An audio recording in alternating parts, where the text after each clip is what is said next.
All right, so it's a pleasure to introduce our first couple speakers for today in our Driving Change session. We have Jim Lamley, who is the Manager of Patient, Clinician, and Industry Engagement at Canada's Drug Agency. Jim has worked across areas of engagement, quality improvement, strategy, and risk.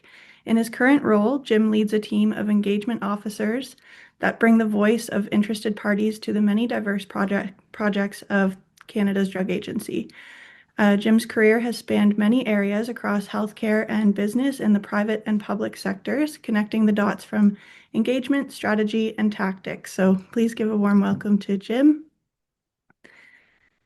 And as his co-panelist, we have Louise Binder, who is a lawyer and health policy advocate, developing policy and systemic treatment access for patients. She worked in HIV since 1994, co-founding the Canadian Treatment Action Council, ensuring access to treatments for patients. In 2017, Louise became health policy consultant for Save Your Skin Foundation, and she has received an honorary doctorate of laws, the Order of Ontario, and 2 Queen Elizabeth II medals.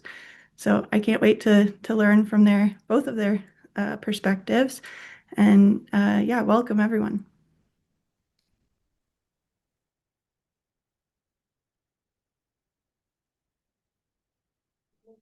Don't have your presentation right up here. And here's your clicker. You also have a presentation here. So just to manage this, I just use this? Yeah. Okay. Good morning. Thank you, Jessica, for the kind introduction.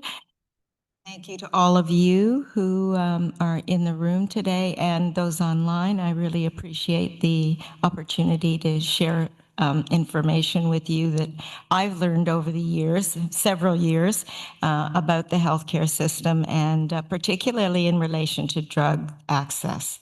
So with that, let's start at the beginning. That we'd like to do a land acknowledgement, which of course I didn't bring up with me. So is there somebody who's got a copy of the land acknowledgement? Sorry, I'm sorry. That's my fault. I should have printed out a copy and brought it with me, which I meant to do.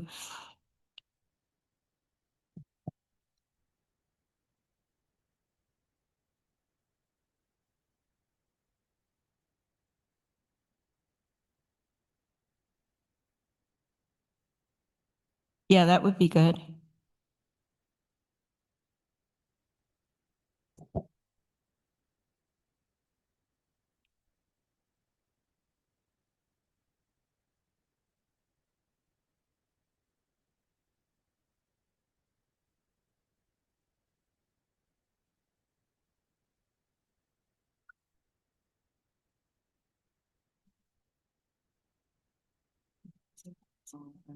No. Here, I think we're fine. And here. And we're good. I'm not going to be able to. We acknowledge that we are gathered today on the traditional lands of the Anishinaabe. Oh my goodness. Do you know? Let me try Anishinaabe, Haudenosaunee. I don't know the other two very well. Lenapehoking and Atawangadaran. And then Yolanda. And this land acknowledgement is a first step towards reconciliation. Awareness means nothing without action. It's important that everyone takes the necessary steps toward decolonization practices. We encourage everyone to be informed about the traditional lands, treaties, history, and cultures of the Indigenous people local to this region. So just for a moment, yes, let's think about that. No, thank you. So I was asked to just let you know that I have no conflicts of interest. There are no government agencies on these slides that provide me any financial or other resources for my work. And we're going to do this in actually 3 parts, I guess. I'm going to talk a little bit to you about federal regulatory agencies.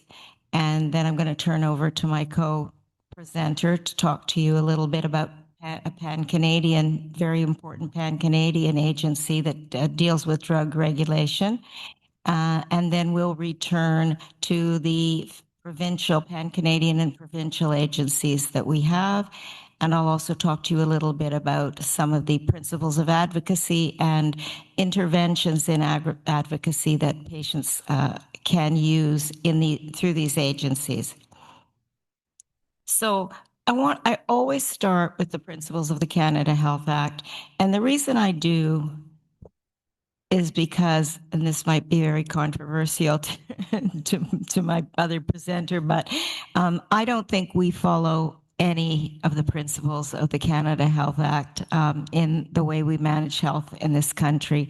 So we say that there's going to be public administration, which means that it'll be publicly administered by a nonprofit organization. This is partly true, but we have lots of other agencies and organizations that provide health insurance. It's supposed to be comprehensive, covering all medically necessary services, such as doctor's visits and hospital care. It does cover some of those. It doesn't cover them all, as we well know. It's supposed to be universal. That is, all residents must be covered equally. And we certainly know that that's not what's happening across this country. It's supposed to be portable. So that means it's supposed to be maintained whenever you move from one province to another. We know that that doesn't happen. And the fifth is accessibility. So residents must have reasonable access to health care without financial or other barriers. And I would argue, and I'm happy to be debated on this if you like, that there isn't one day when we actually follow all the principles of the Canada Health Act in providing health care to people in Canada. And I think we have to go back there. We have to go back to first principles when we develop our agencies and our advocacy. So with that, this is part of the reason that we don't follow the 5 principles of the Canada Health Act, because we have a very, very complex, complicated, and diverse group of players on the scene providing access to people for medications and other drug reimbursement issues. And some of them are federal, as I've mentioned. Some of them are what we call pan-Canadian. That is, it's all the provinces coming and territories coming together to do something. And then we have the provinces on their own. So and that's not to mention private insurance plans, hospitals, etc. So we have a very complex system. And I'm going to go through a little bit about these, but I wanted you to just see them all together to give you a sense of how I think complex they are, and why people ask me very often, why does it take so long for drugs to get to people? And I would argue that a lot of the reason is related to this very chart. So let's start at the federal level. The first agency that will look at a clinical trial to determine whether it's in fact going to be allowed to come into Canada for sale is Health Canada. I think we all know a little bit about Health Canada. Primarily, it oversees clinical trials. It approves drugs, medical devices, and treatments for sale. That does not mean for reimbursement, only for sale, based on safety, efficacy, and quality, and that is provided to them under their role under the Food and Drugs Act. And they also monitor post-market safety for drugs that come on the market. So that's the very first place that we take anybody who wants a drug to come into Canada. That's the very first group that sees this drug, and they'll decide whether you can sell it or whether you can't. Now, that doesn't mean, I want to repeat, that doesn't mean you'll be reimbursed for it. It just means that a company can bring it into the country to sell it.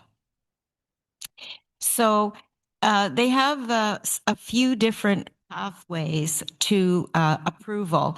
The most common is what's called a notice of compliance, and that just means that that Health Canada has looked at your file and has determined that the drug that you want to bring to this country is safe, it's efficacious, effective for people, and that it's good quality.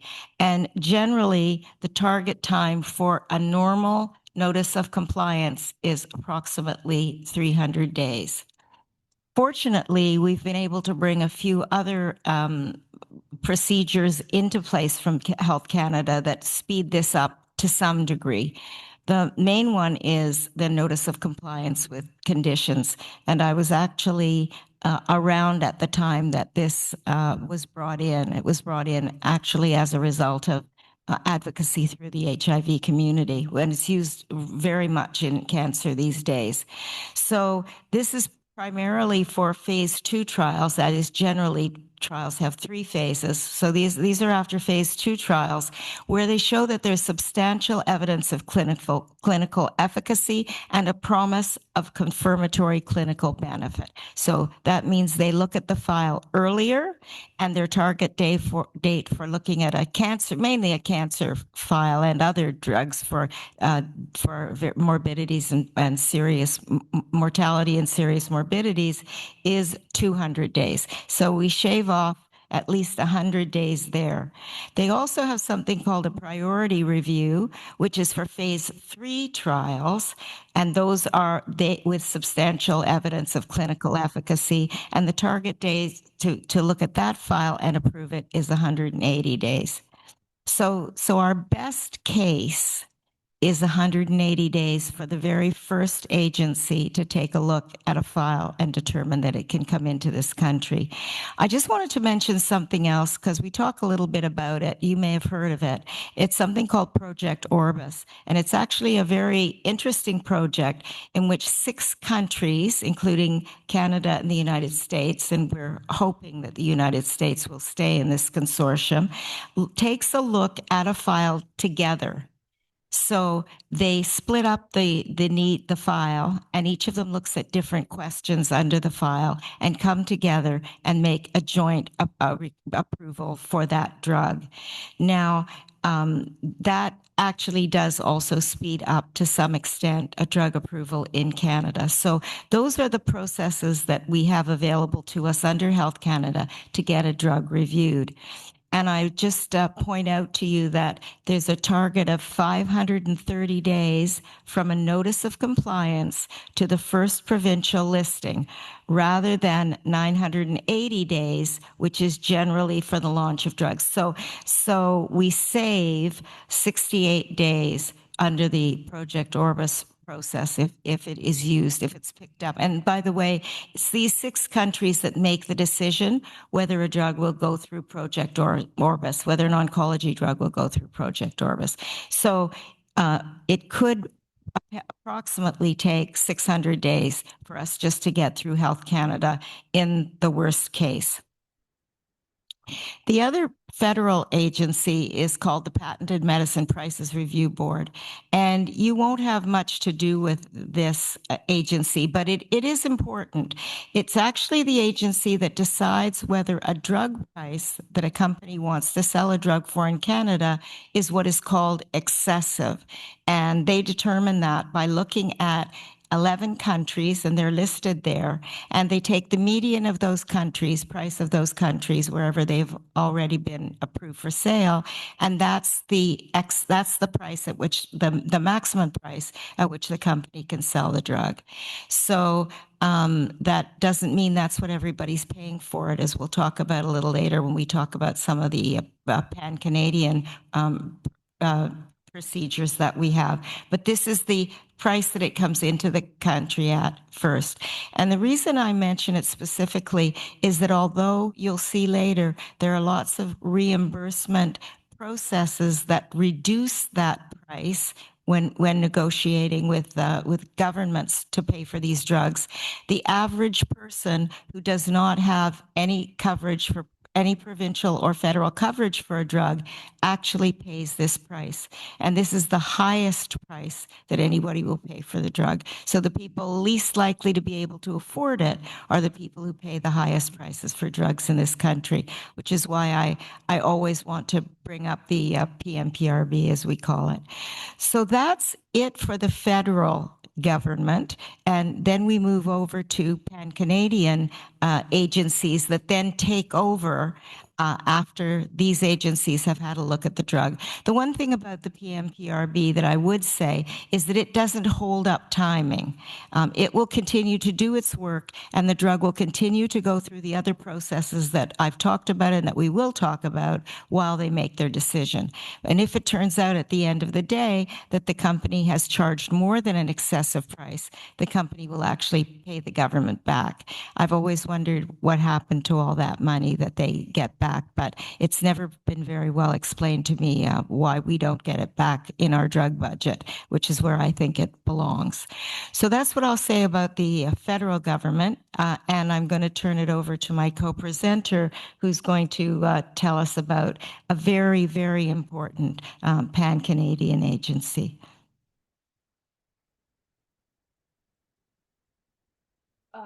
Yes, we could, sure.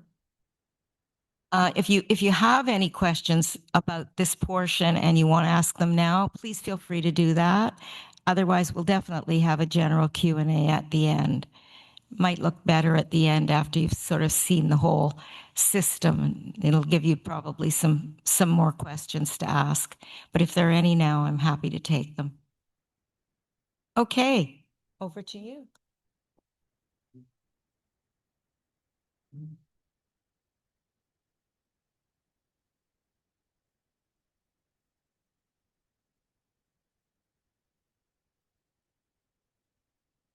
Do you want to?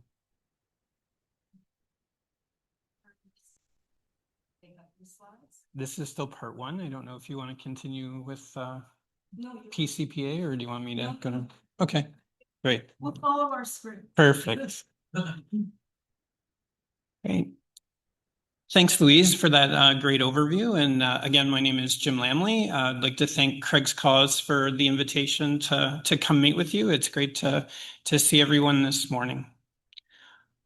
Again, from a disclosure perspective, Canada's Drug Agency is funded by contributions from many different organizations from the government, and also there's some fees when sponsors bring in their applications to our group. I also teach at the university, as mentioned, so but I don't have any disclosures. So I'm just going to kind of reiterate what Louise talked about from a health system overview piece, tell you a little bit about Canada's Drug Agency, our strategic plan, and what we do from a reimbursement perspective. As manager of engagement for patients, clinicians, and industry, that's a hugely important part of our work. Give you a bit of an update on some things that have been happening recently, and then we'll have some time for some questions and answers. So talk a little bit before we dive in just about the overall system, just to reiterate some things that Louise mentioned. Go back to this. Right. So as was mentioned, from a regulatory review standpoint, that's Health Canada. And then it comes over to health technology assessment. So this is where the Canada's Drug Agency come in. It's shown as kind of step-by-step process at a high level, but it can also start in parallel. So I'll tell you a little bit more about our committees a little bit later, but the health technology assessment really looks at two main questions. Should the drug be publicly funded? And if so, under what circumstances or what conditions? And then what Canada's Drug Agency does, or CAAMC, we provide those recommendations to the funding organizations. These recommendations are non-binding, but they go out based on our assessment. So just a question to pause, and curious if anyone has provided input into our processes, either as a clinician or a pharmacist or as a patient as part of our review processes. Maybe in the room, a show of hands. Couple, okay. And online, maybe you could just type in yes or no as far as the chat goes, just to give an assessment. So then seeing only a couple of hands in the room, I'll ask another question. Who's heard of Canada's drug agency before? A few more hands, that's good. So you might know us as CADIF from the past. So I'll tell you a little bit more about CDA, AMC, and health technology assessments. So who are we? Pan-Canadian organization, independent, not-for-profit. So this is a group that was put together by the territorial, provincial, and federal governments to do the technology assessment. So we're looking at the questions that I mentioned, and it's really a focus on evidence. So what we want to do is research, understand, and then provide advice to those senior health decision makers so that they can make informed decisions. Talk today is focused on drugs, but we also look at other things like health technology and health systems. These are really important parts as far as the overall view of Canada's drug agency and one of the changes that came in from CADIF. So the talk today is focused on drugs, but just wanted to make sure that everyone knew that we also look at health technology and providing health systems work as well. So providing answers through this review process, I'm just going to switch down to my notes here. So part of how we provide this evidence is through this process where a number of different questions are asked. Many of those are listed here. These are some of the examples of the types of questions that are addressed through that process, including but not limited to the pharmaceutical reviews. So as Louise mentioned, from a Health Canada perspective, does it work? Does it show efficacy? We're looking at how does it compare? So to other treatments that are available, if they are, is the cost appropriate? So are these comparable to other available treatments, or are they new treatments? What are some of the benefits to patients and for clinicians as well? And are there barriers to implementing this new either drug or technology as part of the overall system? So I'll tell you a little bit about our strategic plan, because this is fairly new. Go back one. So we recently released this. It's our first strategic plan as Canada's drug agency. It really marks a defining moment because it's the switchover from CADIF, and it talks about how we can deliver even greater value to decision makers and therefore patients and the health system across the country. So our goal, what we really do is, our purpose is to power evidence. So this informed drug, health technology, health system decisions for a healthier future in Canada. The title of the plan is From Insight to Impact, and I think that's really important to think about from the impact side of things. The greatest impact for patients in the health system comes from working together, and that's where the engagement piece comes in. If you'd like to learn more about the plan, you can have a look on our website for more details. This is a plan on a page, I like to call it. So it gives you kind of that high-level overview.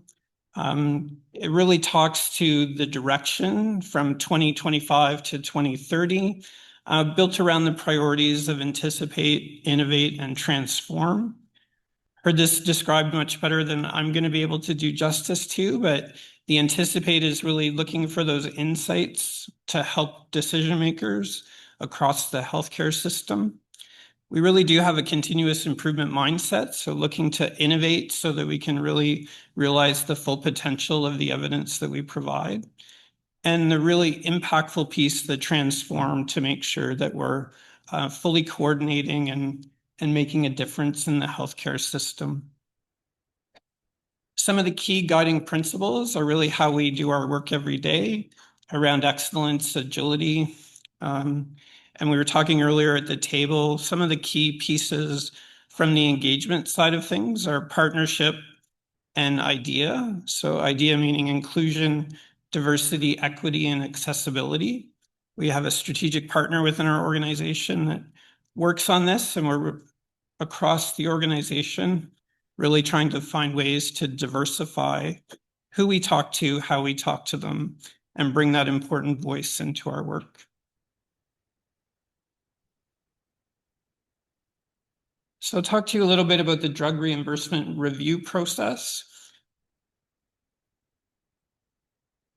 So it's really a comprehensive program to assess, bring in that clinical effectiveness, look at the cost effectiveness, but those aren't the only pieces. What we want to do is make sure that we understand, involve patients, families, communities, because we gain valuable insights from those groups. And we want to make sure that that information across the system comes into our projects. All of this work, and I'll show you a little bit more about our committees soon, informs these recommendations from our expert committees that go up to decision makers at all different levels, including federal, provincial, and territorial governments. I do want to note it's with the exception of Quebec. There's another HTA body, Health Technology Assessment in Quebec, called NS. I think that was on Louise's slide. So over the last couple of years, our focus has really been on initiatives to make sure that we ensure that our drug reimbursement review work is efficient as possible. Louise mentioned a couple of those pieces, and encouraging industry to work with our partners. So just to kind of, again, resituate us, we're just talking about the health technology assessment piece, but making sure that the corresponding recommendations go forward and are helpful to those groups that are making the final decisions. Looks like a busy slide, but I wanted to give you kind of an overview of the process that we're looking at a very high level. Most of our reimbursement reviews come from industry. They're called sponsored reviews. That's where the evidence comes in, and it goes through this input process. So our staff, our team review all of that, review the evidence, build reports. And this is where the engagement piece comes in. You'll see at the bottom there from patient groups, clinician groups, the programs themselves, and persons with lived experience, or PWLE, all provide input through this process. It goes into both input and the throughput piece. So the throughput is really the expert committee deliberation, and I'll tell you a little bit more about that, where those clinical specialists, we have patient members on the committee, all of that information is walked through a deliberative framework, and I'll tell you a little bit about that, to produce that final output, which is a recommendation report. So really looking at how does it compare with available treatment options, and is it good value, taking into consideration all of those different factors.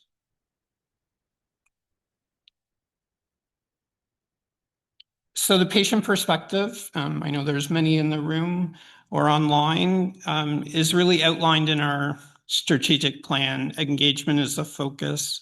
We want to make sure that patients and clinicians are input is meaningful and are central to our processes, and this is evident in our organizational goals. This is a really important kind of takeaway, and something that we're working through to make sure that people understand. There's kind of two pieces. One is patient input. So that's what we've talked about. We talk to interested parties. There's written feedback that can come through our submissions, and then certain reviews, mostly complex currently, also have small, short presentations from a person with lived experience in order to provide additional context for the committee. All of this input doesn't go through a critical appraisal process. It's really taken as input and it's contextual. This is considered across all of our deliberative domains that I'll mention shortly. And this information, again, supplements and goes along with all of the different information that we receive. The other side usually comes from industry sponsors, and this is more on the evidence side. So it is subject to those critical appraisals that our teams do. It can supplement other evidence to establishing that clinical effectiveness, and it's really important in the clinical value domain. So kind of three different pieces, all important, but all a bit different from a perspective of patient and engagement. So we have the group input process. So we work with groups in order to compile those different perspectives. It provides a broad overview, and that comes into our committees through reports. We publish all of this input as well. We have a patient member as part of our committee, sometimes 2 or 3, it depends on the committee, and they represent that disease agnostic lived experience. So they're working on putting together all of those different pieces of information and then providing that to the committee as a whole. It says new there, but over the last couple of years, we've had a process called the Person with Lived Experience. It's about a 5-minute presentation directly to the committees. This happened through our FMEC group, so the Formulary Management Expert Committee, just a little bit different. It's more of a sandbox place to trial things. The trial went very well, and we've started to move it to our other committees as well for complex reviews. We work with patient groups in order to find individuals that are interested in presenting, and it's been found to be very valuable to the committee members. We do something similar with the clinicians. So there's different clinician groups that get together as well and provide input, usually written, again, to come into our processes. It's all reviewed by the expert committees. It's really important from a standpoint of our drug review process to have clinical experts. And these are specific experts in the area. So if there was a drug for pancreatic cancer, we would look for specialists in that area in order to be on the review right from start to finish. For very complex reviews, we also put together clinical panels. So this could be 4 or 5 clinical experts that get together in order to review the evidence, clinically appraise it, and provide that input for the overall committee, which I'll now talk about. So this is just a high-level view. There's kind of 3 different committees on this, this slide. There's also another one that looks at health technology. But I've mentioned these a few times, and for this audience, it would really be the Pan-Canadian Oncology Drug Review Expert Review Committee. Hard to say, big mouthful, but really PERC, and that is specific to oncology drugs. They meet on a monthly basis to review reimbursement recommendations for those pharmaceuticals and then make the recommendations. There's also a new, just made official, it was a trial committee before called Formulary Management Expert Committee, or FMEC. And these are non-sponsored reviews. So this is a new pathway that's not driven by the industry representatives. This comes from drug programs. So it also gives an opportunity to try out new things. That's where the Person with Lived Experience presentation came from. And it's really an innovation sandbox, so we can try new things before we move it to the more official no longer more official because they're all official committees now, but to the more process-driven PERC and CDEC. So this is our new deliberative framework. It was released in February of 2025. Has anyone seen this before? So this is really how the committees deliberate and understand the different domains of value. So we talked about kind of the clinical value and the economic considerations. Those are the two kind of main headings from an HTA process. We don't want it to be just that. We need to expand that out when when the committees are deliberating.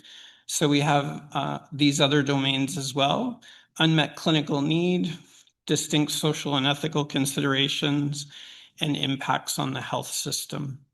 This is really where the written input and presentations of context come into play to make sure that we're guiding, understanding all of the different pieces. And really the goal was to enhance transparency, clarifying the different factors that committee consider during their deliberation.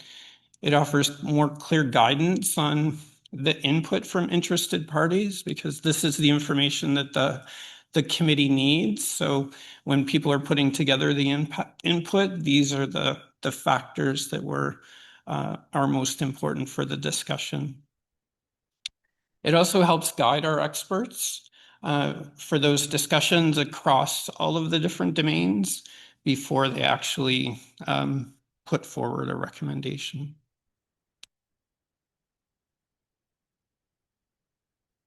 And just to note again, we are committed to refining our review processes to keep pace. As Louise mentioned, it is a very complex, evolving landscape. And we've had a number of different initiatives over the last couple of years to try to make improvements. And again, that continuous improvement mindset to move things forward. Which brings me to the part that I can actually talk about in depth, and that's the engagement as part of everything we do. As I mentioned, this is part of our strategic plan and something that's really important to our whole organization and my team especially. So bringing forward these guiding principles again, partnership, as I mentioned before, and inclusion, diversity, the IDEA framework as some of those key pieces. But the perspectives from patients and clinicians are really vital and essential to our work.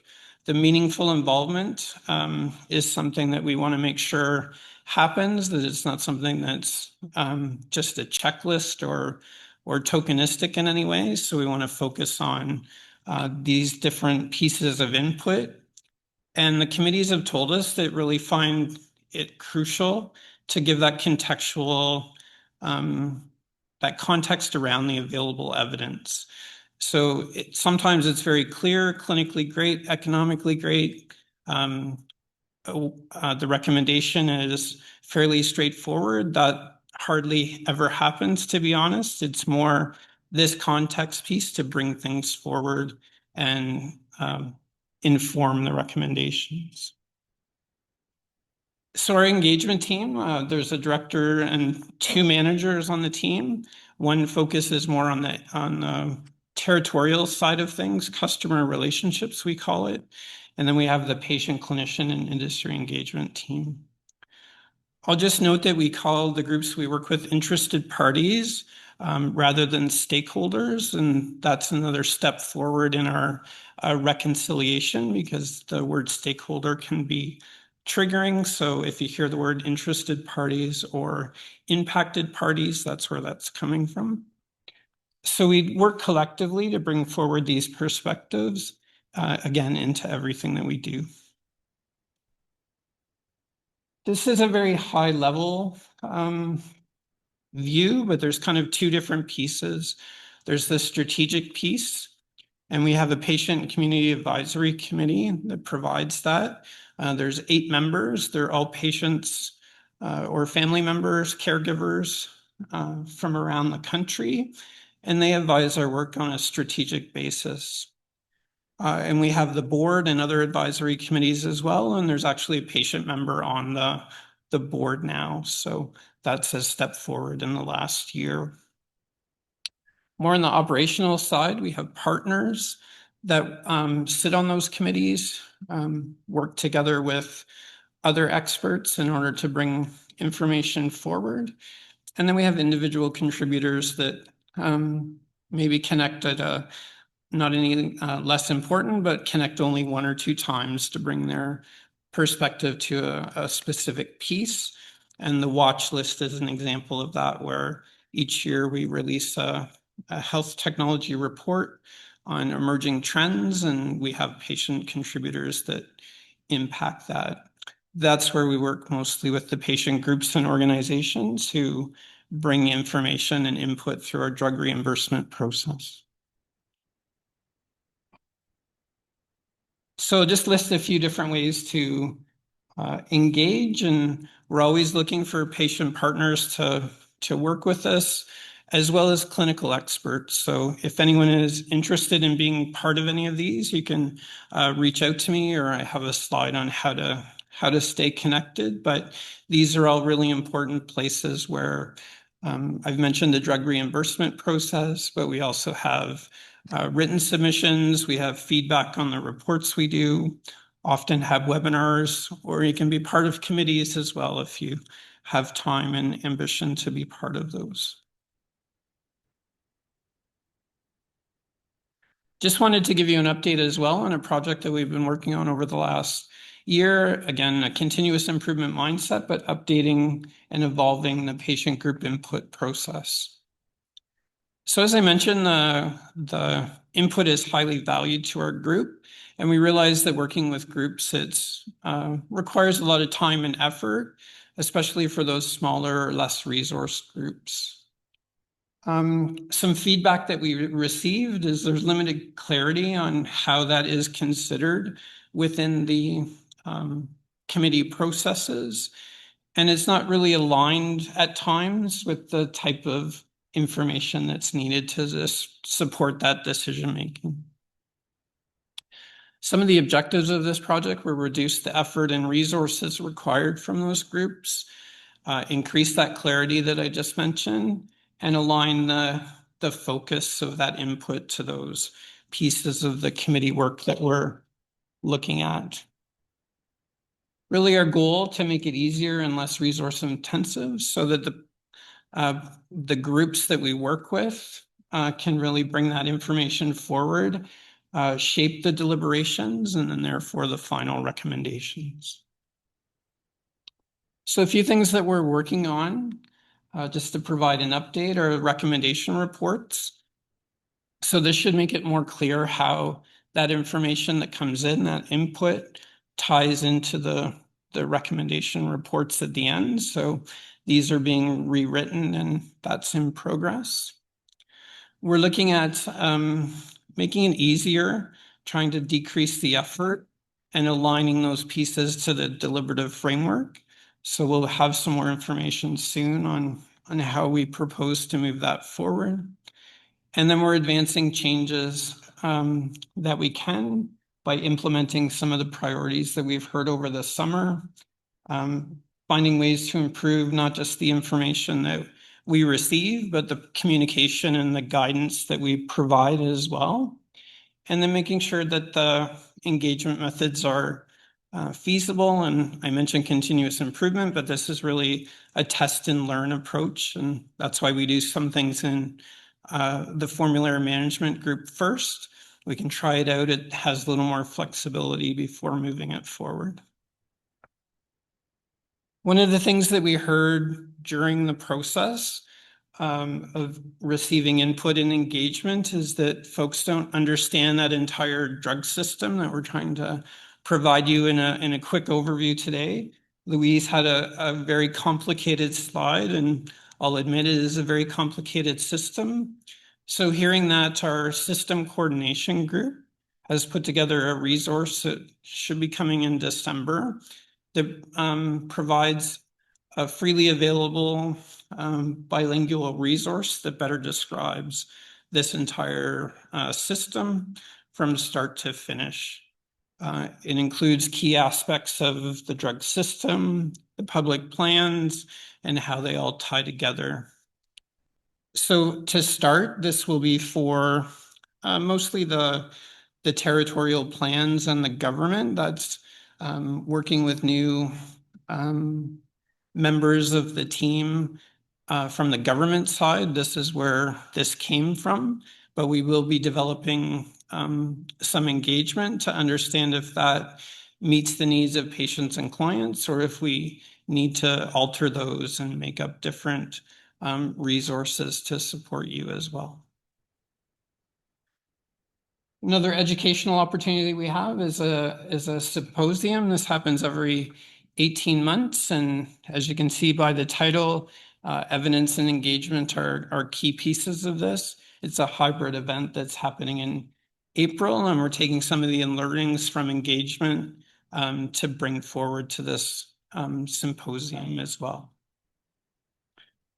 If you would like to learn more about CDAMC, you're welcome to stay up to date with our newsletter. It's called The Dispatch, and this puts you on the list to get other communications as well.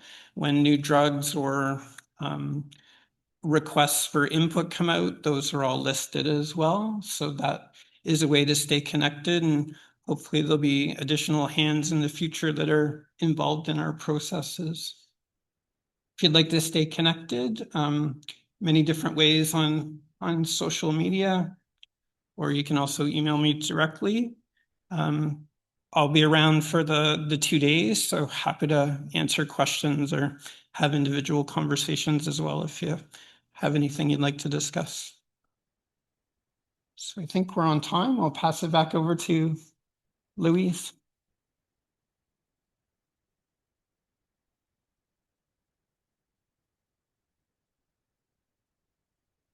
Thanks very much, Jim. So just to situate ourselves as we move forward in this complex system of drug reviews in this country, Jim mentioned a few things that I'd just like to emphasize to all of you that may not have been entirely clear through what he said. First of all, Jim was very modest about the role of Canada's drug agency. He referred to it as a non-binding recommendation organization, and indeed that is what it is. However, those of us who have been through this process several times have noticed that the recommendations that Canada's drug agency gives to the provinces, and that's who they're speaking to. They're speaking to the provinces about the value of reimbursing these drugs on public reimbursement programs. Is rarely, I'm not saying, would say always, but is rarely negated by those following processes. In other words, if CDA recommends it, it's very unlikely that the provinces are going to disagree.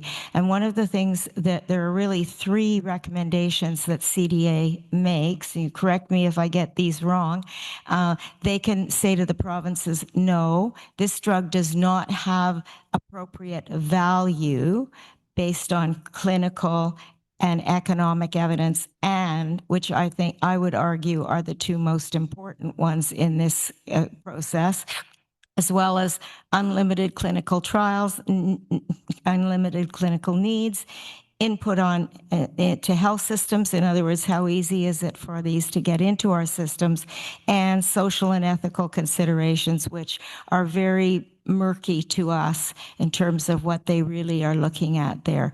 So they can say no, it doesn't meet our bar for clinical evidence and scientific evidence and economic evidence.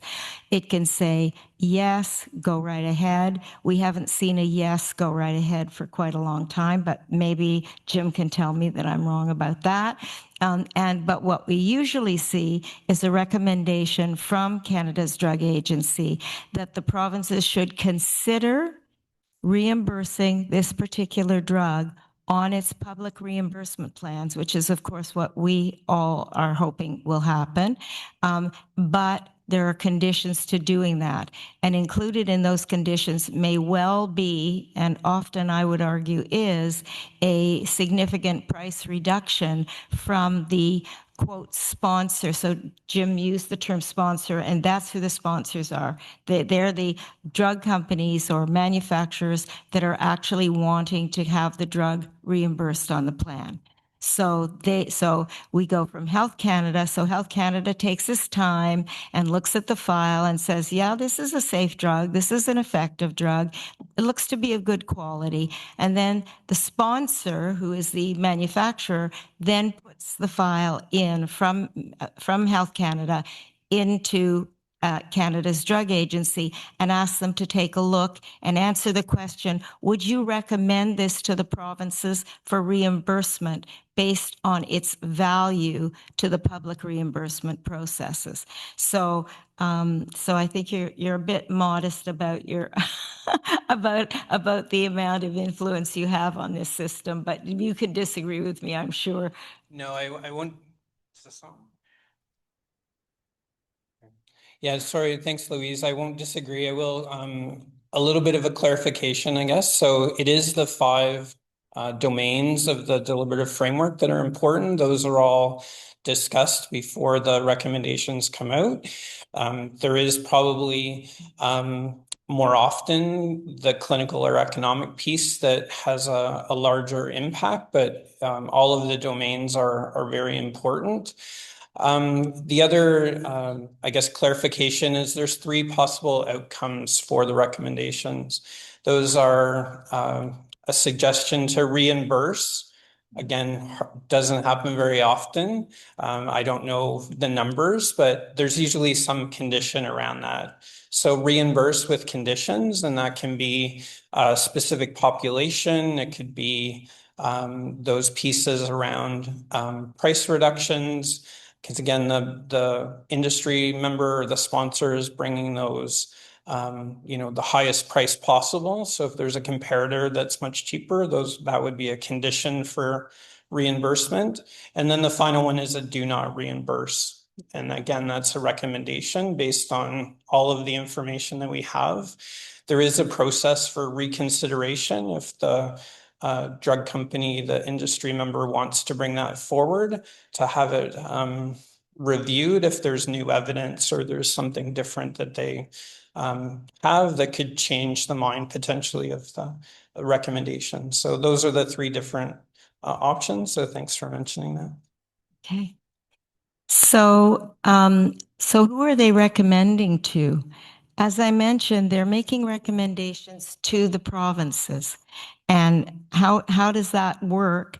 That works through the file moving from Canada's drug agency with whatever recommendation it has made to an organization also set up by the provinces, which is called the Pan-Canadian Pharmaceutical Alliance. So we've gone through Health Canada now, we've gone through PMPRB now, and we've gone through Canada's drug agency now. So you can imagine that it's taking a little while for things to get through to patients, and it may explain, I hope, some of the reasons why it takes so long. I think much longer than it needs to. But I would say that to Jim's point, there is an attempt, I think, by Health Canada and Canada's drug agency to work together so that time is at least much closer to being the same and not being adding to the time for the recommendations. So what's the Pan-Canadian Pharmaceutical Alliance? As I said, it's set up by the provincial and territorial group. There is a federal coalition in there as well, but the provinces and territories by far have the greatest influence on this body, I would argue. And Quebec also sits at this table, even though they have a separate health technology assessment process from Canada's drug agency called INESS. They do sit at the table in terms of the negotiations for the price of this drug. And that's exactly what this agency does. It takes a look at the drug, and it takes a look at the recommendations of Canada's drug agency, and it negotiates with the manufacturer whether this drug is going to be reimbursed or not at the provincial level. Now, that said, I'm going to tell you that the provinces still get another chance to take a look at the drug before they make that decision, adding, of course, another layer of complexity to the process. But we'll get to that in a few minutes. So price is usually, and Jim can disagree with this, but I would argue that price is usually the main issue that's being negotiated at the PCPA with the manufacturer. And all of those negotiations are done privately. They are not open to the public. They're not open to patients. We don't know what goes on at those negotiations table. All we find out is kind of the outcome, which is either that the drug goes to the provinces with a recommendation to reimburse, or that they've made a price that they think they can live with to put it on our formularies, or they don't. So that's basically what the PCPA does. It takes as long as it needs to for negotiations, and sometimes that's a long time, and sometimes there's no conclusion, which means that a file is closed and a drug doesn't get made any recommendation to the province to reimburse at all. So that for patients is a very serious outcome. So usually one of the provinces leads the negotiations for all of them. And as I've said, the provinces can opt in and out of this or out of this process as they wish, but most of them do opt in to allow PCPA to do the negotiations for price for them and any other conditions that they have. So as I mentioned also, there's no opportunity for stakeholders to give input to the PCPA, and agreements are confidential. One of the arguments that we as patient groups have made, and I'll come back to this in a while, is that there should be an opportunity. If there's an opportunity for patients to make their explanation of why they think a drug is valuable to Canada's Drug Agency for recommendation to the provinces, there should be an opportunity before the price negotiations and other negotiations begin at the PCPA for patients to come forward and make their case as to what they think about this drug and why they think this drug ought to be reimbursed. So, but we don't at the moment have that. So we don't have up-to-date numbers, but we do know that in 2020, 78% of oncology drugs were required by the Canada Drug Agency recommendations to reduce their prices from 50% to 100% reduction in order for it to make it through these negotiations. I'm sure you can imagine that for companies, that's sometimes a very hard, no pun intended, pill to swallow in order for them to be willing to bring their drugs to the provinces. There is a new process that was just announced, by the way, at PCPA, which may help us a little bit. And it's going to be an expedited negotiation process for certain drugs.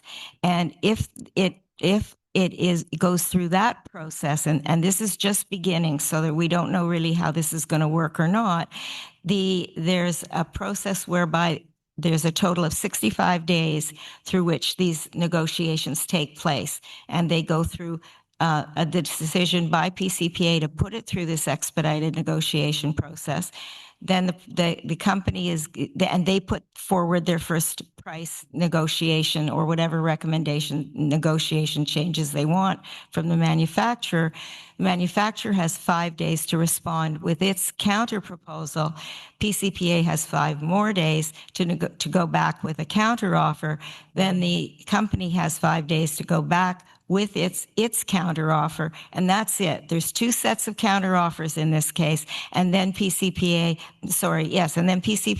makes its decision within 65 days as to whether it's going to either close the file, which we would argue should never happen, a file should never be closed, or that they will continue if there have been reasons why this is taking longer, they will in fact allow it to go longer, although we don't know how that's going to work at all. This is so new that nobody's really been through this process yet. Or they can decide that they're going to accept what has been negotiated by the company, what's been offered by the company as its final offer, and that it will in fact reimburse, make a decision to reimburse and make that recommendation to the provinces to reimburse that drug. So I can't tell you too much about that expedited process yet, because I think was what, a week ago that 2 weeks ago that they announced it. So we have no history with it yet as to whether it's really going to expedite getting drugs to patients, but we certainly hope that it will. Okay, so I want to talk, let me go back to the provinces for a minute. Okay, so now Health Canada's had a look at it, PMPRB's had a look at it, Canada's drug agencies had a look at it, the Pan-Canadian Pharmaceutical Alliance has had a look at it, and finally, if it gets through all of those hoops, it gets to the provinces. And the provinces still, even though they may have sat at the negotiations table with at the Pan-Canadian Pharmaceutical Alliance process, that doesn't mean that because they sat there and they agreed to what was negotiated, that necessarily gets onto their formularies either.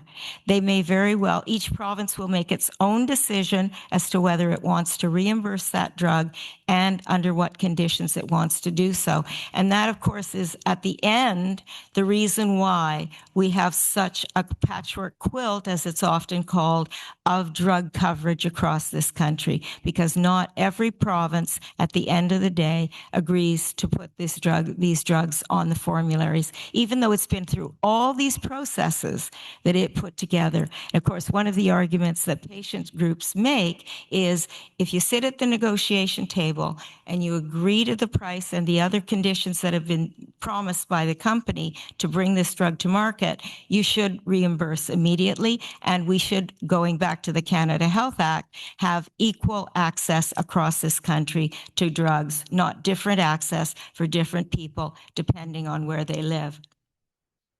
And that brings me to something that's very dear to my heart, which is the issue of financial toxicity. This is a term that's being used more and more, and we've all known that this exists for a long time, but now it's really being named and it's being called out. And it's the out-of-pocket burden of drugs costs to patients and their caregivers. And approximately 20% of cancer-related costs are directly paid to by patients and their caregivers.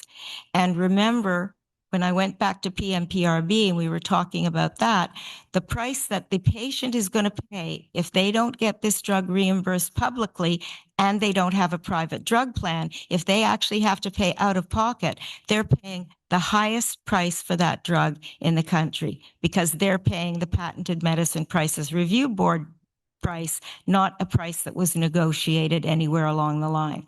So they end up in the worst situation of all.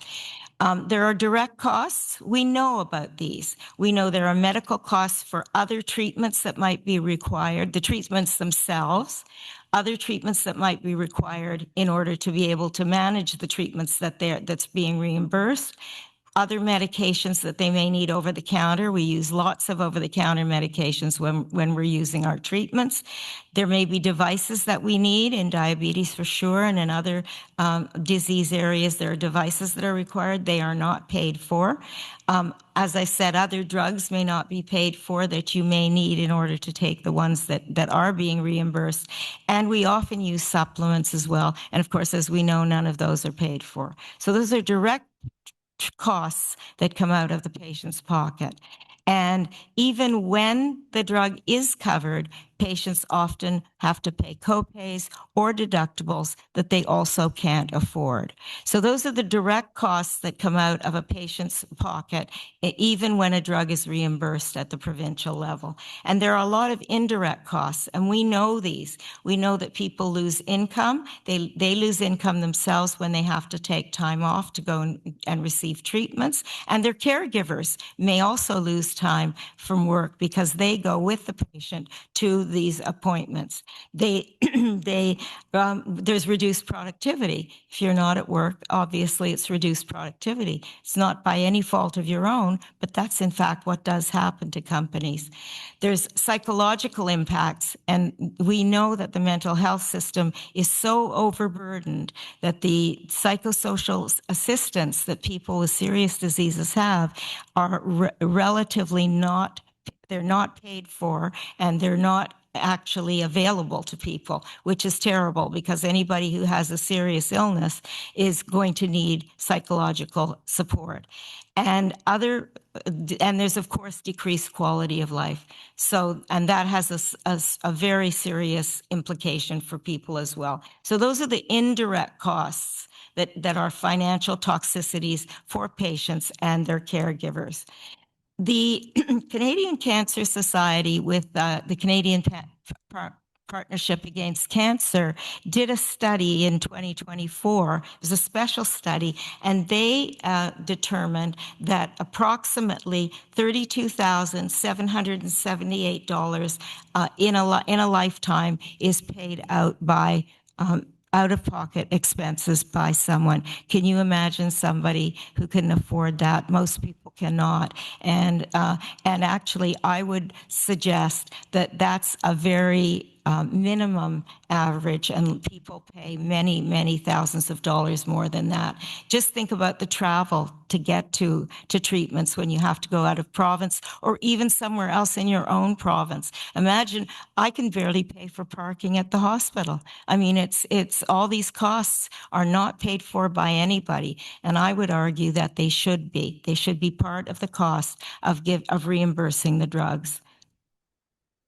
So as I've said, as a result of that, people will miss appointments because they can't get the time off work, or they can't afford to take the time off work, or their caregivers can't.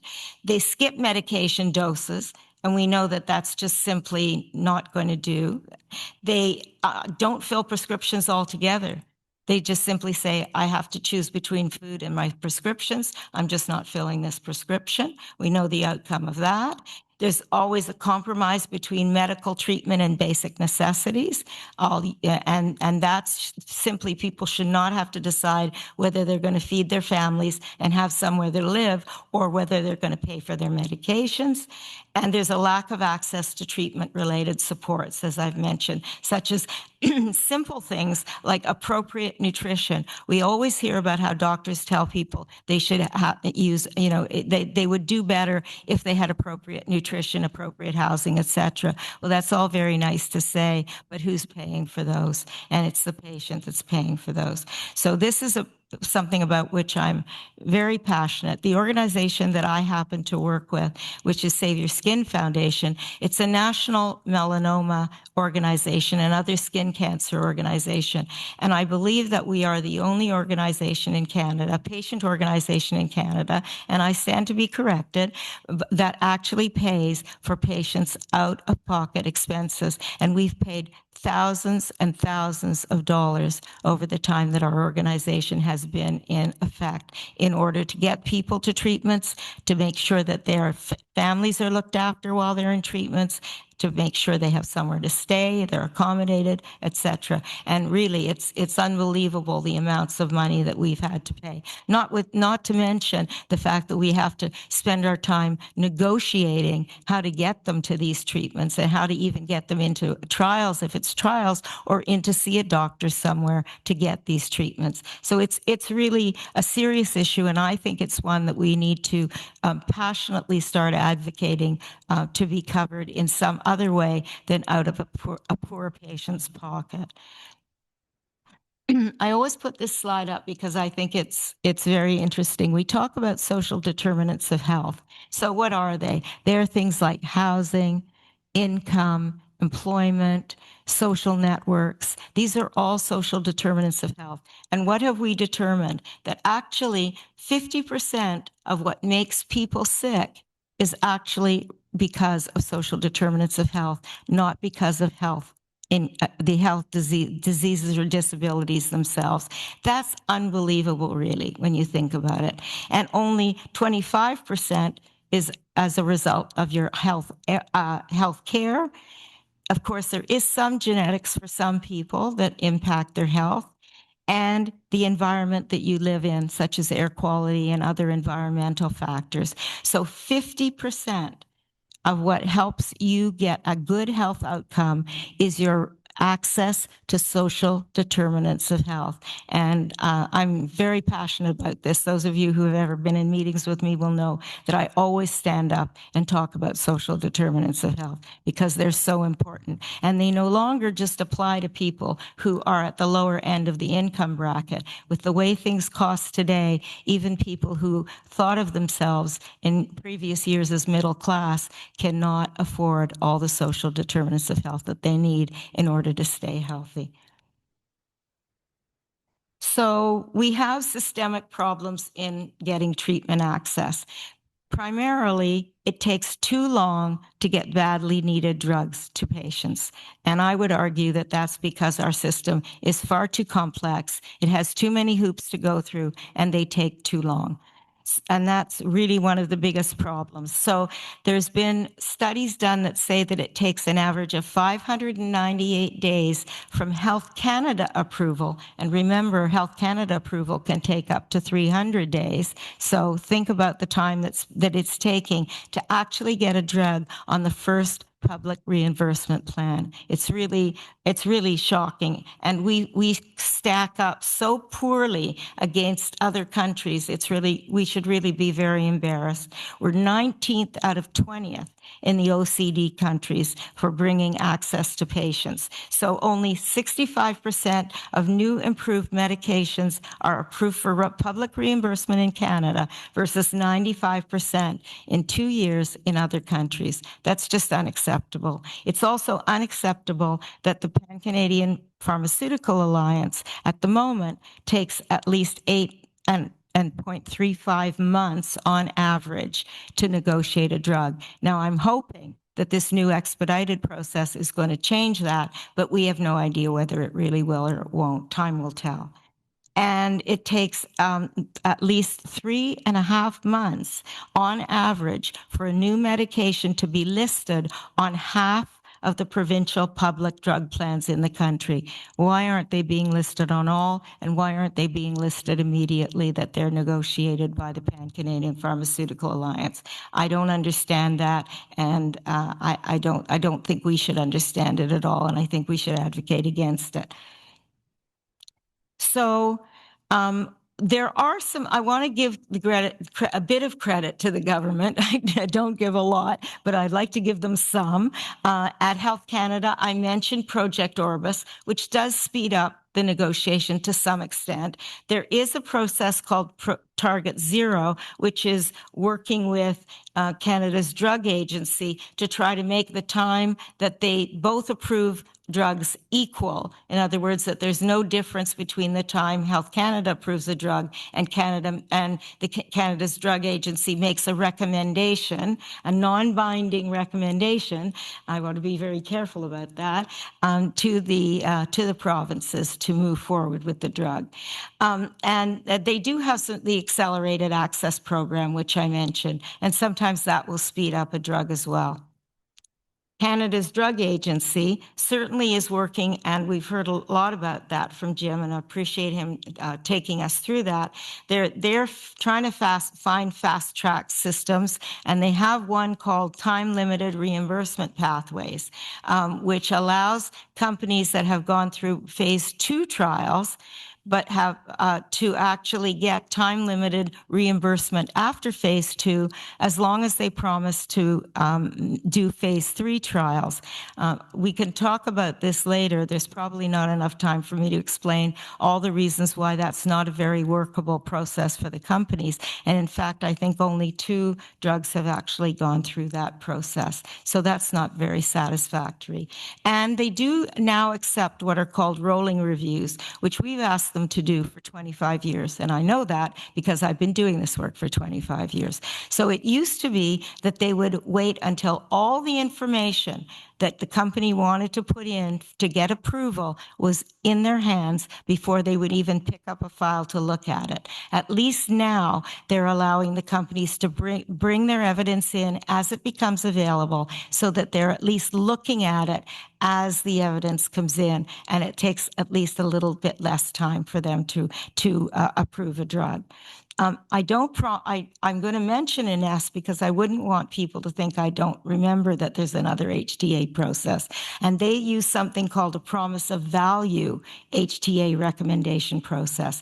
I do not pretend to understand it. I just want to make sure that people know that I'm aware of it. We've mentioned the PCPA. As I've mentioned, they have these 2. And now remember, these are pilot projects, by the way. They're not going to necessarily stay in place if PCPA doesn't wish to keep them going. But at least they're trying. And they say that it's going to reduce the time for negotiations for up to 6 months. But that's yet to be proved. And then, of course, we have the provinces. And I'd like to give a shout out to Ontario, which I also rarely do, because they've just put in place something called the FAST pilot project, which is going to take somewhere between 7 and 10 oncology drugs, and it's going to move them through the system much faster by paying for them immediately that they're approved by PCPA. At least that's the way we understand the process. It's not been put out fully. We've just heard announcements about it, but nothing really firm. But that's what they say they're going to do. And they're going to use Project Orbis drugs for that. So that's a good thing as well. So if this comes to be, which they say it will, then that's going to at least make Ontario faster. And the response to that by the other provinces, in my opinion, is the PCPA expedited process. But I don't think personally that it's as good a process as the one that Ontario is proposing if they actually put it in place. So let's give a cheer to Ontario and write to the provinces, say, this is a great idea. Go ahead and do it. If you want to do some advocacy, write and tell them that you thank them very much for this, and let's get on with it. So the other piece, and don't have much time to discuss this in detail, but I just want to talk a little bit about advocacy itself.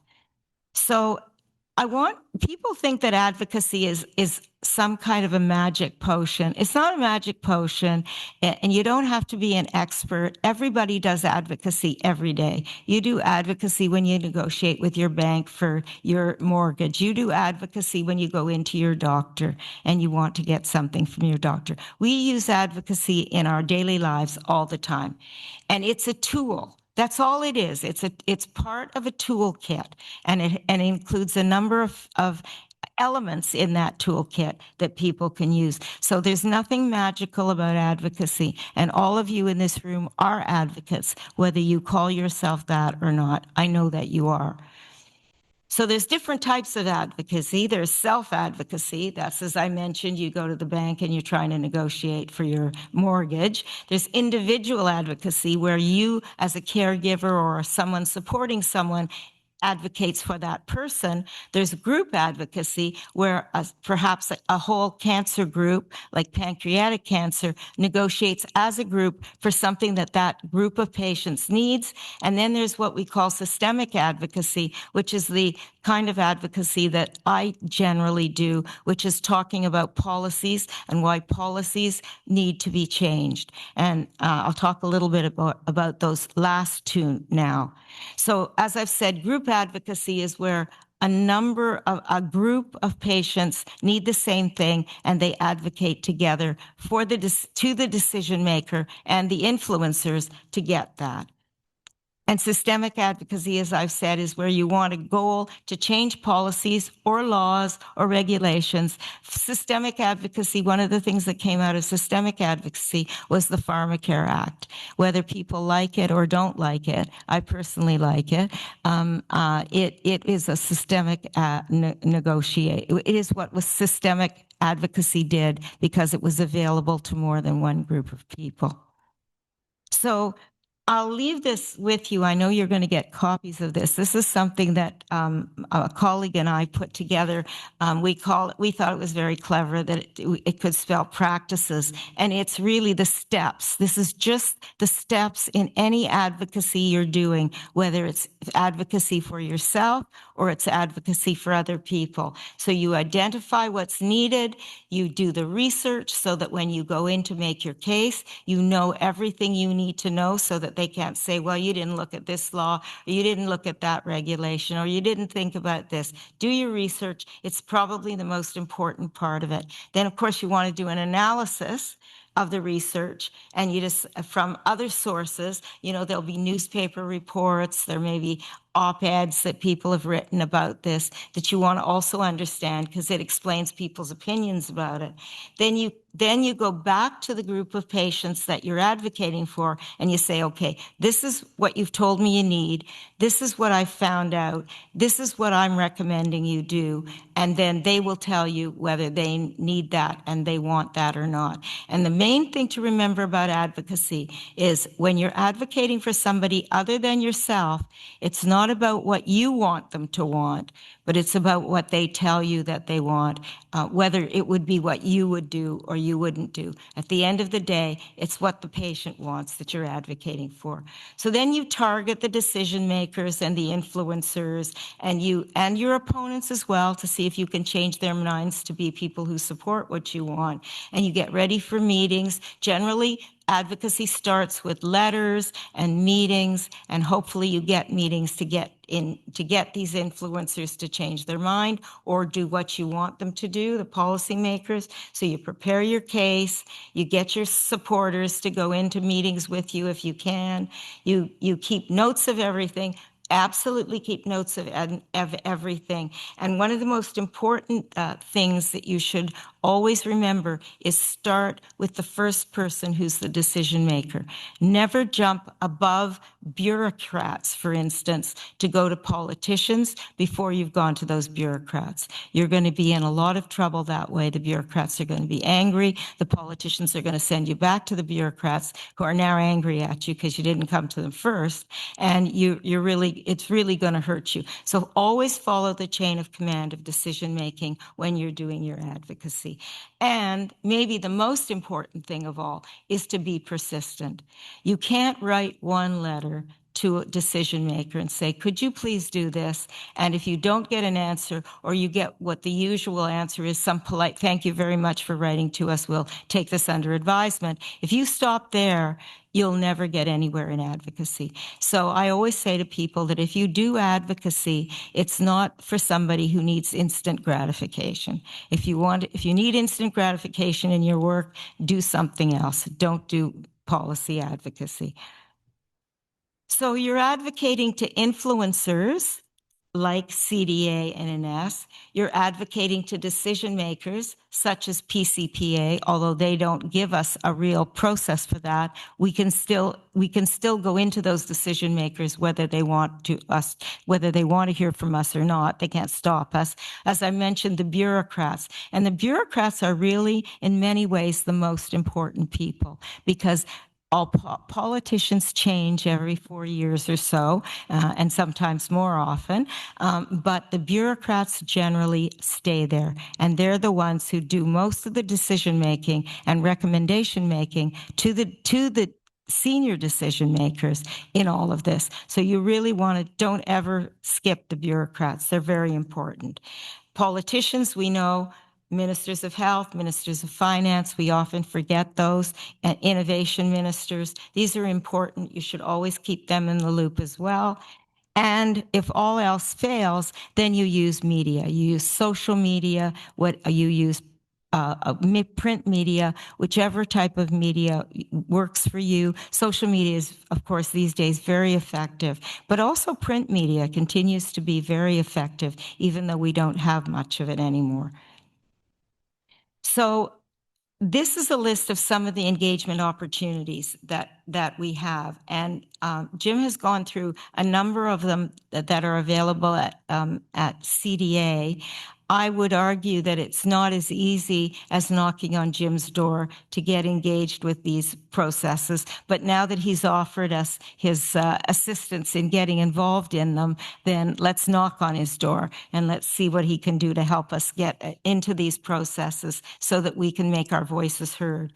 There's also other initiatives that we can take that are engagement opportunities. As I've mentioned, we can write letters, we can write petitions, we can have meetings, we can do demonstrations if all else fails.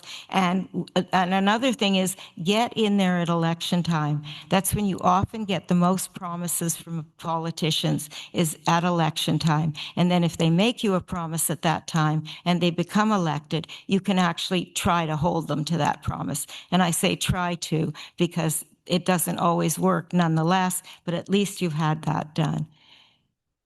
So the practice slide, I just want to make sure that I acknowledge my very able colleague, Colleen McMillan, who worked on me to put that slide together.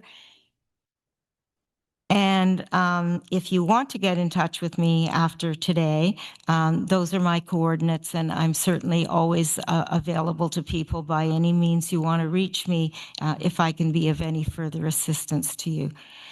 So that's the formal part of our presentation, and I'm wondering if there are questions at this time from any of you that you'd like to pose. There's one at the back of the room.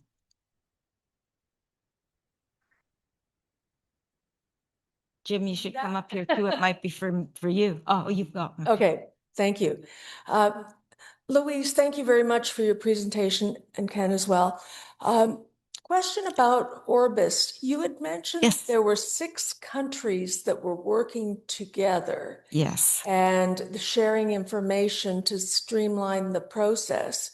Who are the 6 countries? Oh, I was afraid you'd ask me that. Been able to advance that? Is it productive? Well, it has been productive, and I will never remember the name of all 6 countries. The United States is in there, which is actually the United States, believe it or not, in earlier days are the ones that actually started the Project Orbis process. And there's Canada. Do you know all the others? I don't know all the others. They're European.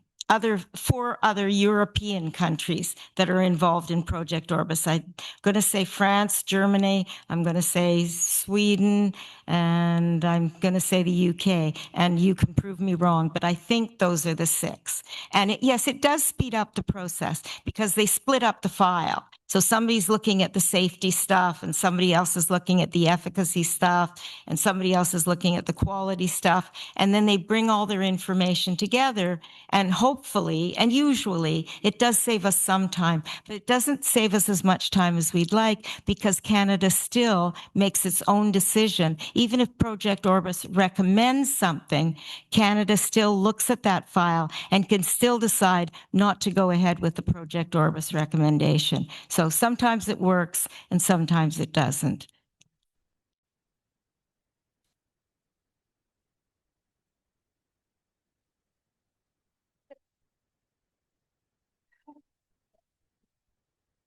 Thank you so much. Great talks. Stephen Welchman, medical oncologist here in London. I guess, just a comment first and then a question. I mean, I think one of the things that I've seen in different cancer types lately, I mean, all of this process you've mentioned starts with a new drug, with a company coming to Health Canada with their portfolio. I think lots of examples where they simply aren't coming to Health Canada. Mm-hmm. So, drugs that we know are available in the United States, but we can't access them because the company just hasn't come to Health Canada. Is that because the process is too long and they see that? Or is it because they know that the willingness to pay isn't going to be where they want it to, and they make a judgment that, hey, Canada's a small market. What's the point of putting this forward? But I think that there are increasing examples of that, and that should be really concerning to us. So that's my comment. The second, I guess for Jim, the patient engagement and clinician engagement. I think that's really important. How much weight goes into that is, I think it's important, but the magnitude of clinical benefit has to probably matter more, I would think, and how that actually gets incorporated into the discussions. I think you mentioned that's one question. But the other concern that I have about this is, I guess, the question for the CDA: how do you actually pursue that patient engagement and clinician engagement to make sure that it's equitable? Because I think that one of the things that I struggle with is, if there's a drug for a rare tumor, where there's not a huge advocacy organization for it because it's a rare tumor. I don't want to pick on breast cancer, but I will pick on breast cancer. Breast cancer is very well organized, very well funded. New drug comes for breast cancer. There's going to be pitchforks and torches coming up. We want this drug, and other cancers without the organization of advocacy isn't there. So does CDA pay attention to that and do a tougher, a more diligent search for the patient groups and the clinicians' engagement? How does that roll out? So I'll speak to the first two because they're not CDA, and you can speak to them too, of course, and then I'll leave CDA to you. Drugs to Canada, all of the above, really. It's very clear to some companies that we have such a long period of time before we get a drug into Canada that they really aren't interested in bringing drugs to Canada until they've got them in so many other countries that really we're just an add-on, and it doesn't matter very much one way or another. And sometimes they don't bring them at all, and you're right. And I think that problem actually is going to increase over time as we get to more precision and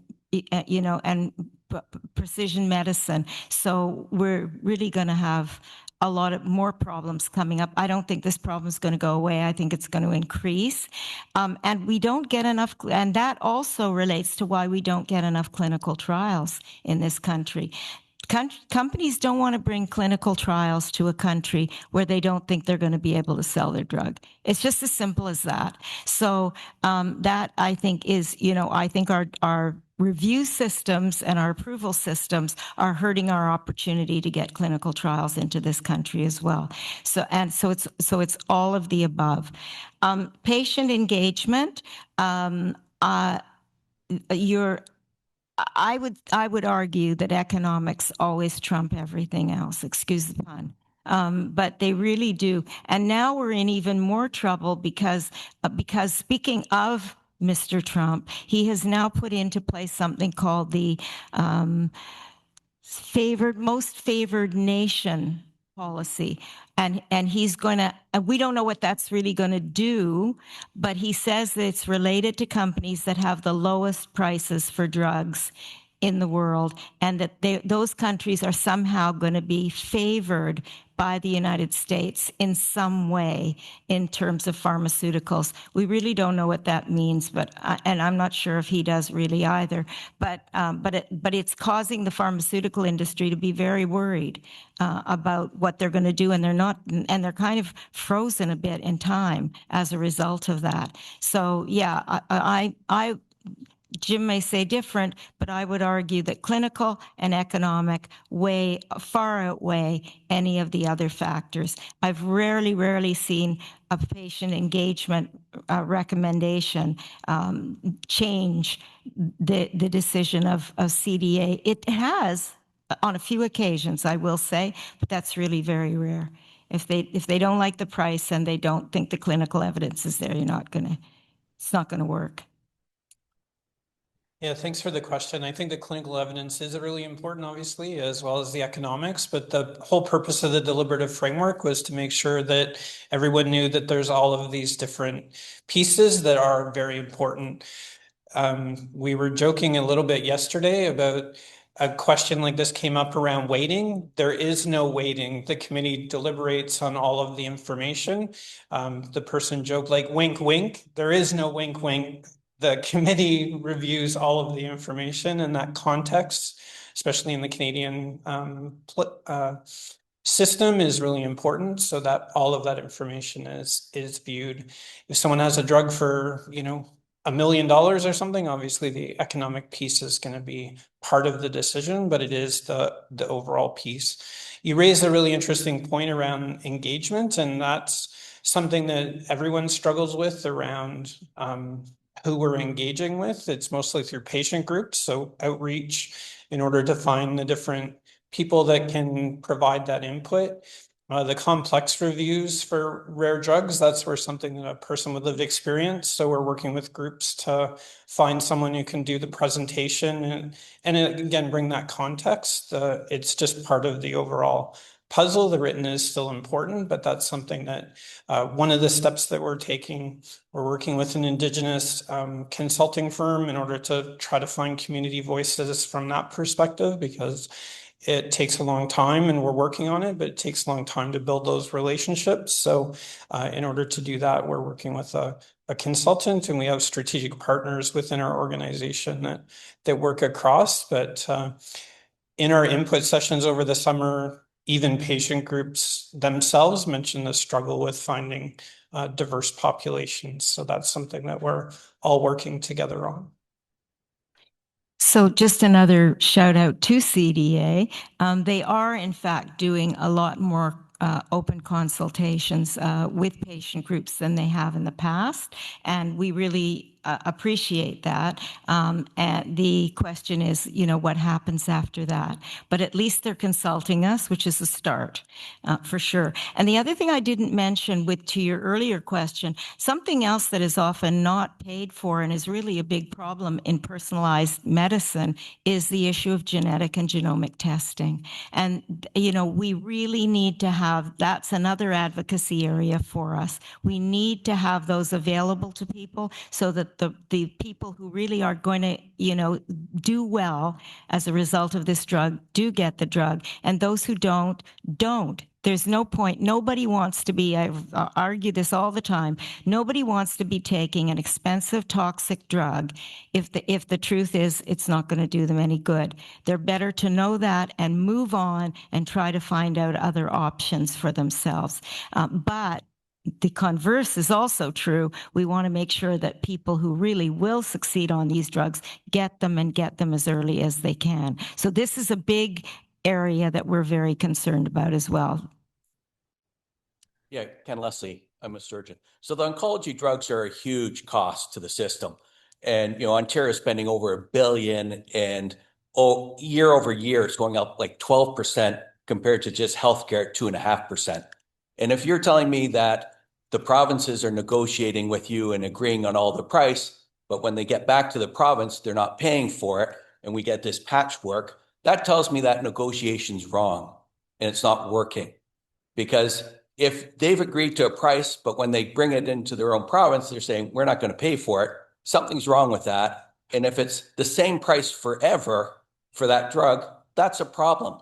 So that whole negotiation, if they're not buying properly in a buying group, because I see this as a buying group of drugs for the whole country, and if it doesn't come down and agreed upon at the right price, then that's wrong. So that whole process doesn't seem to work for me, and the cost is crazy. So if we allow it to be 12%, it's not going to happen. So I think the economic people with Jim and your negotiators really have to drive better pricing, because the states haven't seen the increase. They were high to start, but they haven't had a 12% increase. Their drug cost is the same. It's a market share that they're fighting for. So one of the things that patient groups have been advocating for and happens in almost all the other OECD countries, by the way, is something called outcomes-based agreements. So that what happens is the negotiation, Germany does this immediately. Immediately that a drug is approved, they pay for it. But the deal is, if within 1 year it doesn't show the clinical benefit that it promised it would, then then the people who are on it obviously are not taken off it if they're succeeding with it, but it's no longer on the market. And I think there has to be much more of a risk, if you like, for the amount that we're paying. And I agree with you. I think if you're going to sit at a negotiating table, then you should put into place what you've negotiated. The other problem I think we have is silo budgeting. The way we budget in health is we put a certain percentage of money in the drug budget and a certain percent of money in the hospital budget, certain percent for doctors, a certain percent for administration, which is actually usually the highest amount. And then if you use up your drug budget money, too bad. We're sorry, nobody gets the drug. I would argue that we should be, instead of that kind of circular health budgeting, we should be doing this kind of health budgeting, which is take it on oncology drug. What are the things that a person is going to need in order to deal with that disease? It might be surgery, which would be hospital costs. It might be home treatments, which are drug costs, whatever, physiotherapy, whatever they are, and you bundle the cost for that disease, and that's what the budget gets to be for that disease, rather than saying, tough luck, you've used up the amount in the budget that we have, particularly for drugs, because you're right, they are more expensive, but they're also keeping people out of hospitals. And I'm not going to argue, by the way, that I think that the prices that the companies charge are right. I'm not going to be an apologist for their drug pricing, but the fact of the matter is they are saving some money in hospital budgets and doctors' budgets by keeping people at home, taking their drugs at home. So there ought to be some the change in the way we budget for these things. I don't know if you agree with that, but. I'll just quickly comment that I can't comment on the negotiation because that's not our role, but the recommendations that we provide, that's one of the reasons, as Louise mentioned, there's often a recommendation with a suggested price reduction, and that's because from a value perspective, comparison with other things that are out there, it's just overpriced, and then others use that as part of the negotiation process. So that's where our recommendations come in. I want to thank both of you for a great discussion. We are running a little bit behind, but I do have a question. Stop. Sorry, I thought you were just. And this is an area that, for me, I'm quite weak in, but that we want to get quite a bit stronger in, because we see. I just wonder, through all the drug reviews in this entire process, speaking from a pancreatic cancer perspective, is there a historical review on a disease? So for instance, there's pancreatic cancer. We do really good at climbing the ladder on lives lost. But we have a small population. So we've surpassed breast cancer deaths. And I know that there's been drugs turned down for pancreatic, but drugs not turned down for breast cancer that were hundreds of thousands of dollars more. So I'm wondering if you're, during this whole, approval and funding for drugs, if you're looking historically at the disease and seeing if the disease is making advancements, and perhaps why not? Does the disease have a variety of treatment options available to the patients instead of one or two standards in first line and maybe not a second line? And then are you looking, when you're looking at cost effectiveness, does that fit the formulas that you're looking at when you're looking at a population of 60,000 compared to a population of 7,100? So I have so many thoughts going through my head, and I don't know if I've phrased that question the way I want it phrased, but when you have a cancer, that has overtaken breast cancer deaths, just looking at deaths, not the population impacted, and we're on track to overtake colorectal deaths, becoming the second leading cause of all deaths.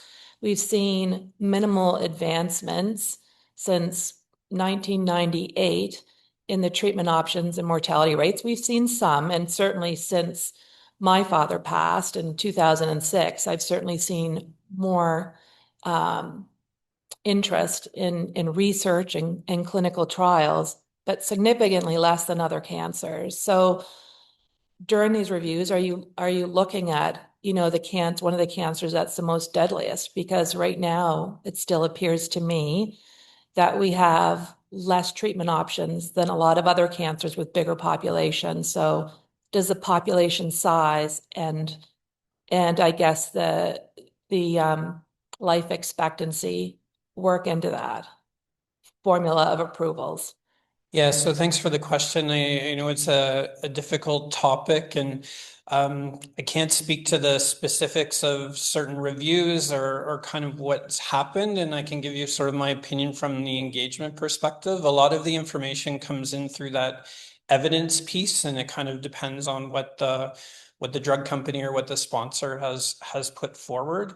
Then there's the qualitative, quantitative research teams that look through all of that information. There's a health economics group that does the modeling and looks at those pieces that you were commenting on around populations and impact and things like that. Then the deliberative framework has the clinical value, obviously what's happening from a clinical perspective. The area that we're expanding and looking at from the deliberative framework is that unmet clinical need. And that's a really important piece where the patient groups come in to help feed that. And that comes directly from our committee asking for more information in that area. The social and ethical pieces around what you just mentioned, and also around the direct costs, indirect costs, things like that can feed in there as well. So again, it's kind of a whole package, and we could talk offline, or I could connect you to some of the other groups as well to get some more of those specifics. I'm not trying to avoid, I just don't know those specifics when it comes to what does the economic model look like. So from an advocacy perspective, very few people know that statistic. And I think very few, if any, politicians and senior bureaucrats know that statistic. So I think, advocacy is going to be very important for you to bring this to public awareness, and hopefully to make some change as a result of it, hopefully.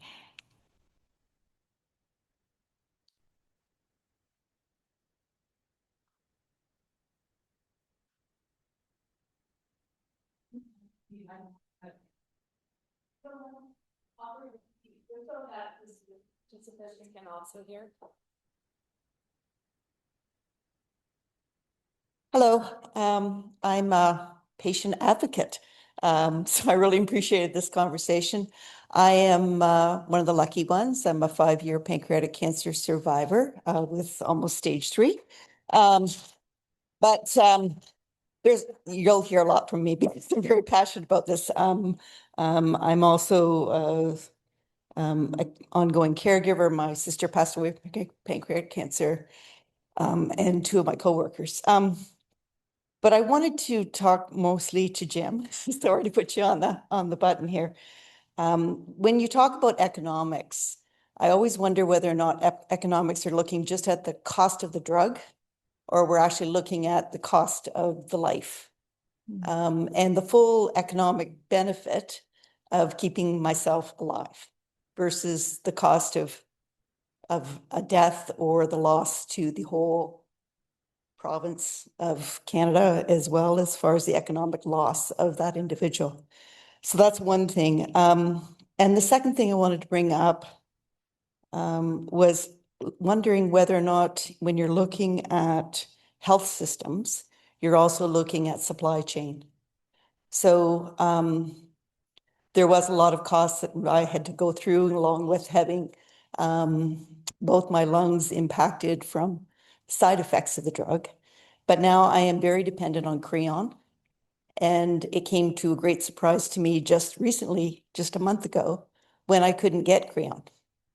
Even though Health Canada said it's widely available and the supply chain has been corrected. So when I went to my pharmacist and Creon was no longer available, and they said, sorry, we just don't have any, which means I can't eat. So even my family doctor said, I don't know what to do for you. So I had to go door to door, pharmacist to pharmacist, and beg for 25 pills at a time to collect enough until that gap was met. So I just wonder where in Health Canada or in CDA it looks at supply chain, because that's, I think, is becoming more and more of a concern because my drug comes from the US. And if that's going to be considered as a factor to support more of drugs produced in Canada and not just having that dependency. That was my comments. Thank you very much for your question and also for sharing your story. Part of these connections is to meet more people and to kind of build that network of patients with lived experience and also patient groups. As far as your economic question, the committees look at the overall system. It's not just specifically the drug. And without getting too technical, just from like my master's degree, there's quality adjusted life years that is one of the measures that is within economic modeling. So that does take into account some of those pieces around the individual. And then there's also the story and the narrative around the input that provides that context to the committee. So those are pieces on how that is considered. Over the summer and last year, there was a project you can find on our website on bulk purchasing and just looking a little bit about the supply chain. That comes into our reviews around system readiness and that deliberative domain. So if there's a new drug or a new technology that would drastically alter the entire system, then those are commented on within that piece, but we don't get to the level of individual drugs and availability. That's something that the system coordination team looks at a little bit, but that's more on the other government agencies, not to pass that off, but that's where the supply chains come from, the provincial side. Yeah, and there's falsehood that actually governments buy drugs. They don't. They reimburse drugs. There are not big, factories out there where they're holding lots and lots of drugs and they send it to the pharmacist the day the pharmacist puts the, order in. It's actually, there are a lot of drug shortages and it's a really big problem. And it's not one that the government can actually fix. It's really with the manufacturers. We're only allotted a certain amount of drug in this country, depending on what the company thinks the need is going to be. And if it turns out to be different, that becomes a real problem. And I think we need to be talking to the manufacturers really about that a lot.